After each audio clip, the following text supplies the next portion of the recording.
Hello YouTube. So it's been a long time since I've made a video. I've moved a couple times since I made my last video. I've gone through a couple different jobs. I'm going to school right now for welding. I get to play with fire and stuff.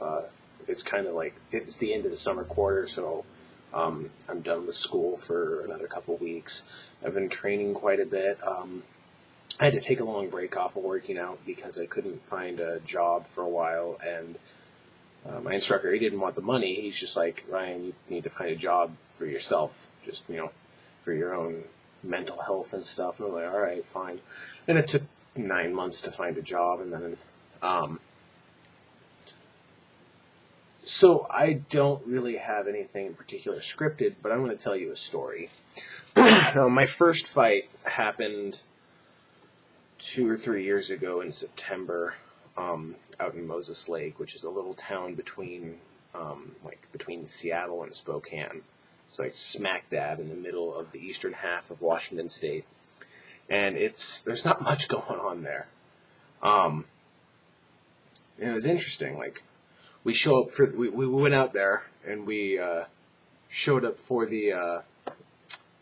We had a pretty big crew. Like we had 7 or 8 guys not fighting that looked like they could have been fighters going out with us, not including our coaches. So we had like a 10 or 12 guy crew out there, just like cruising around with us, hanging out, keeping us company. And we went into we tried to find the pre-fight rules meeting, and there's a casino in town, and we were told it was at the casino.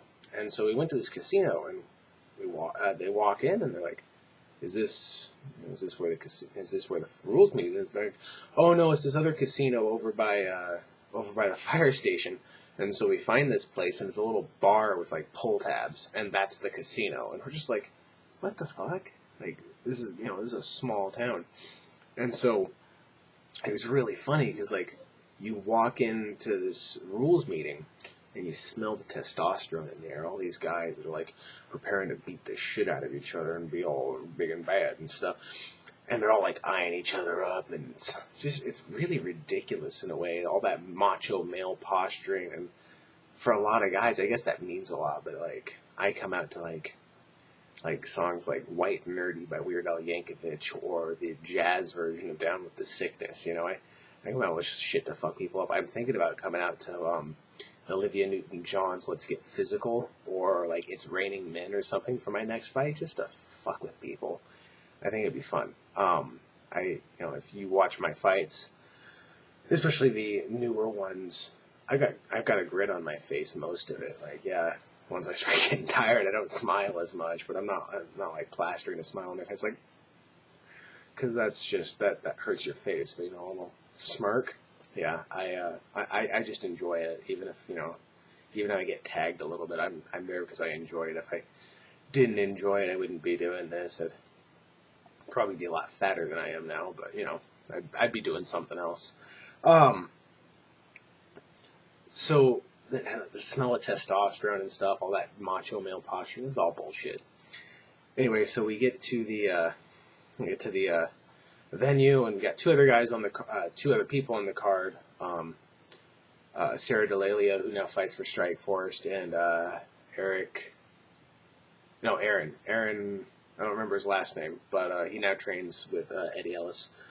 So the other 2 people won, and I ended up winning by key lock in the first round. It wasn't a particularly like difficult fight for me. Not to say that the guy's not tough. If I would have stayed on my feet with him, he probably would have knocked me out, just because I wasn't very good stand up at the time, and that was where he was comfortable. He didn't have any ground game though. He admitted to himself that he parties 3 days he parties every night and trains like 3 days a week. So he's not really the most dedicated guy. He just likes to fight, which is fine. I guess I would rather have somebody work really hard and get really good at kicking somebody's ass instead of just having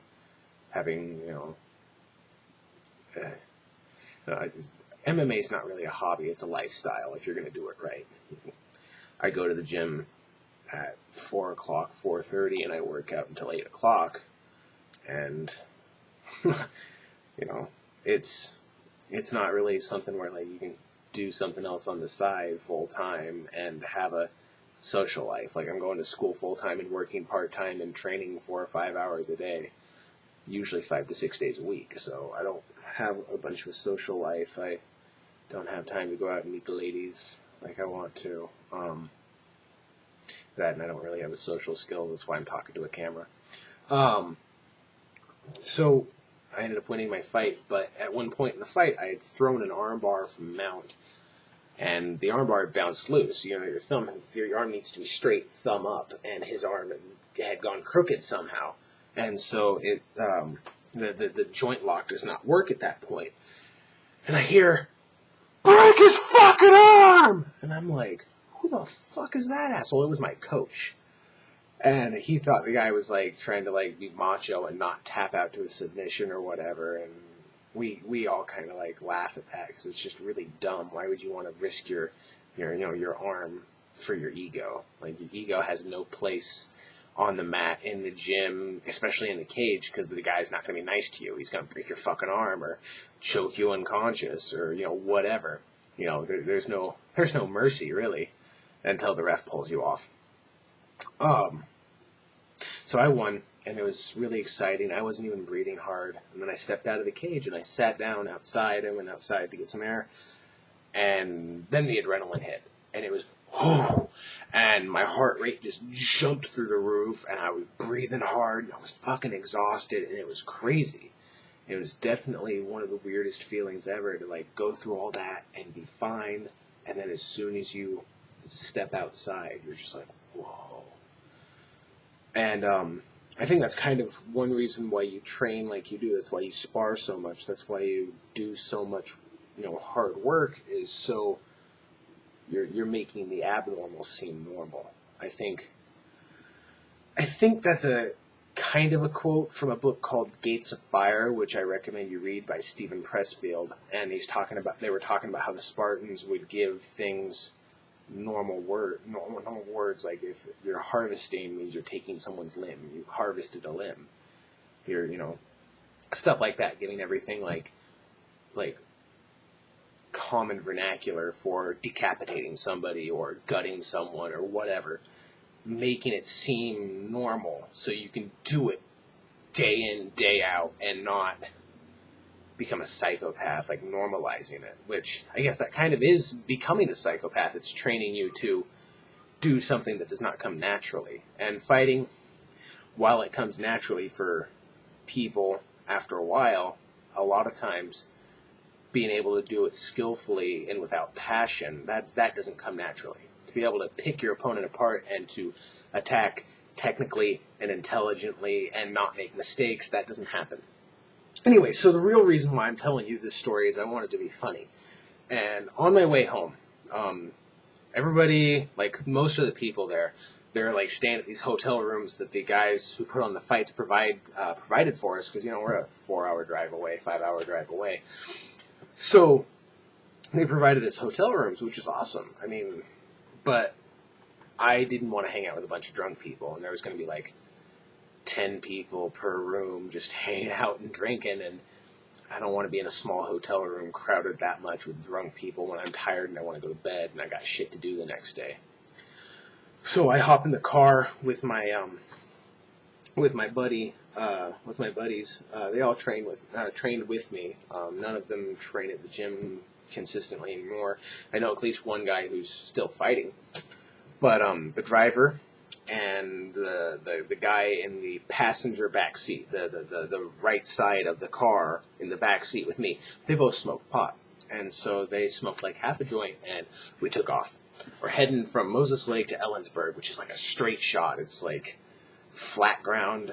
There's no turns, no nothing, and it's like midnight. So we're going 90, just like listening to music. Like, yeah, this is a good night, man. We kicked ass. Ha ha ha. And so we get towards Ellensburg, and we want to get like something to eat, stop at a Denny's or something, some 24-hour diner, and we start pulling off into Ellensburg, and we see flashing lights. We're like, oh shit. And so we pull over, cop comes up, gotta see your license and registration. The driver doesn't have his license.